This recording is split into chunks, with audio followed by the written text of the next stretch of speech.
So, but either way, when you go to change your strings, have your new set of strings here. And as you see, we open this up. All strings are labeled. So this one is telling me that the first string is the E string. So this is, if you were on a standard uke, it'll tell you that that would be your A string, and so on and so forth. And so each one of these is labeled. They tell you where to go. And so you just take them out of their packages.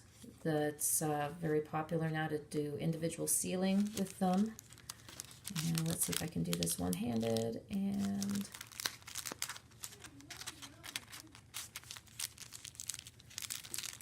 so you just peel open the packaging. Keep in mind, strings, as they're exposed to the air, they will degrade in quality. That's why even if you are not playing, even if you store your instrument for 8 months, you should ideally change your strings when you bring it out of storage. And that's just because the air, the carbon dioxide, the different just pollutants, sunlight, all kinds of things will cause strings, instrument strings, to lose their ability to sound as good as they would coming straight out of the package, where packages are usually sealed, they're usually airtight. It helps keep them sounding good for you and sounding their best when you arrive them. However, I do like to keep a spare set of strings.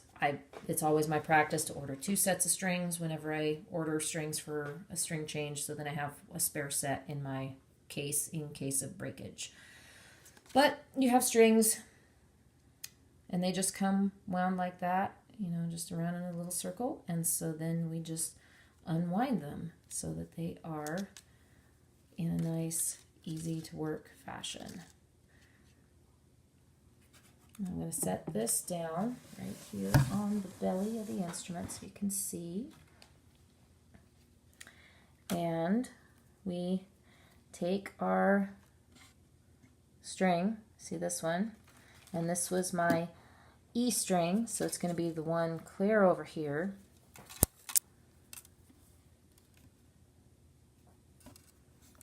And you just take your end of your string, and there's a little hole right down there, and you thread it through.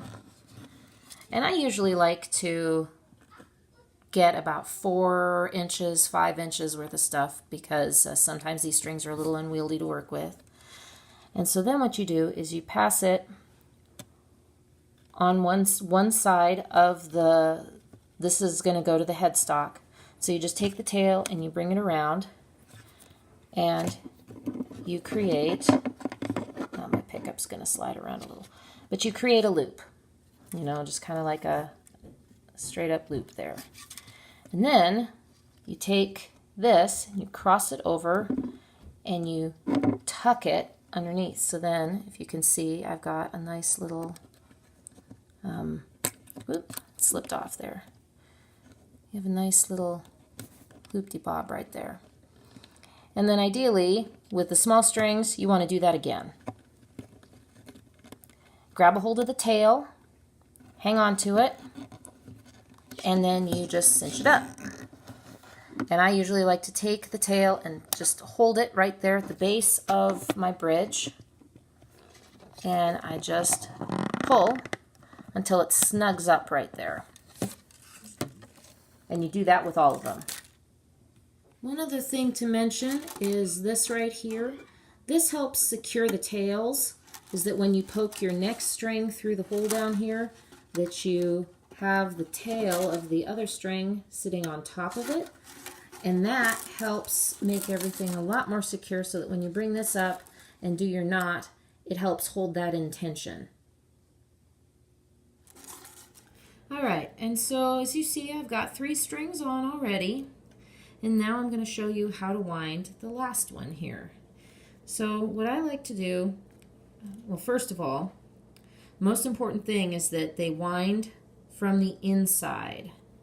The ones on this side go around like that. So all the strings come through the nut here on the inside of the tuners and then go around their respective tuners. The reason why you don't do it the other way is because This is how they're designed to hold tension. If you try and string them the other way, you're going to have a lot of problems with your instrument wanting to stay in tune because they just will not have the tension to hold. Your tuners will just not have the tension necessary to hold the instrument in tune. And beyond that, you'll end up with a lot of friction, rubbing, and all kinds of other things that can cause extra string wear and potentially even damage to your instrument. I think that's less of a concern with an ukulele because the nylon strings are pretty low tension as it is, but I know that that can be the case with guitars. So, good to know. Always wind them from the inside around.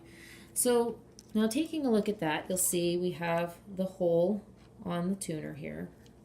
And what I like to do is I like to just poke the string through and you take up the slack. Nylon strings stretch a lot, and so whereas on a guitar you might need to leave some excess for the windings, which are how many times the strings go around the peg here. While you may on a guitar you may need to leave extra string for that, you know. With a ukulele, usually I find that I can cinch those puppies up nice and tight, and they're, because they stretch so much, you will have plenty to go around. So what I like to do is I like to poke them through there so that they're on the right side, take up some of the slack, and then I take the end of the string and I loop it around and I go back through the hole on the tuner. And then I just pull up the slack so that it's nice and snug. See? Let's see if I can get a close up. See how that goes right around and through? That I find helps keep the string where you put it.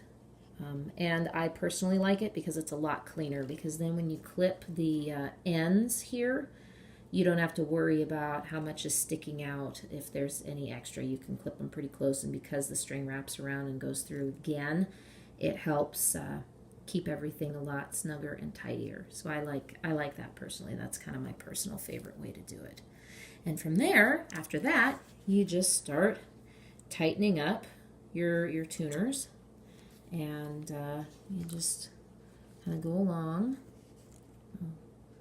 holding my camera in one hand and working one-handed. And the important thing to consider is that as you go around, you want your windings to be stacked. So as you come around, you want to make sure the tail is on the top side of the string, and then you just want to keep going.